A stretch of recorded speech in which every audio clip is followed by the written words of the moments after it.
আপুনি যদি ঘৰত বহি নিজৰ চেঞ্চাছ কৰিব বিচাৰিছে, কোনো টেনশ্যন ল'বলগীয়া নাই।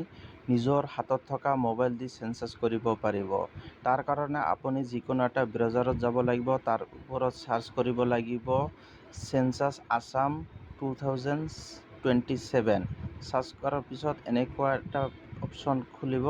তাৰপিছত স্ক্ৰল ডাউন কৰিব, কৰাৰ পিছত তলত চাব আছাম চেঞ্চাছ 2027 সেল্ফ ইনোগ্ৰেশ্যন।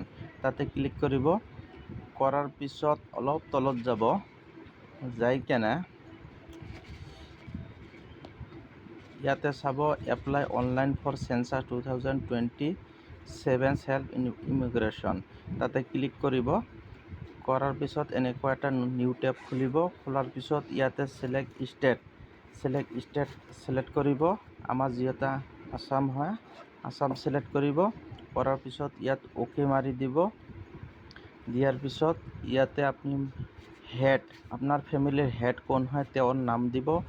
ইমেইল আই ডি অপশ্যনেল হয়, যদি দিব বিচাৰে দিব, নহ'লে নিদিলেও হ'ব। আপুনি ভালদৰে চাব, য'ত ৰেড ষ্টাৰ মাৰ্ক আছে তাতে ফিল আপ কৰিবই লাগিব। আৰু তলত দিব মোবাইল নাম্বাৰ, তাৰপিছত দিব কেপচাৰ, দি কেনে গেট OTP মাৰিব। OTP দিয়াৰ পিছত চাব খোল খাব। এনেকৈ ফিল আপ কৰিব। যদি আপোনাক ফুল ভিডিঅ' লাগে তেনেহ'লে কমেণ্ট কৰিব, মই ফুল ভিডিঅ' দিয়াৰ চেষ্টা কৰিম।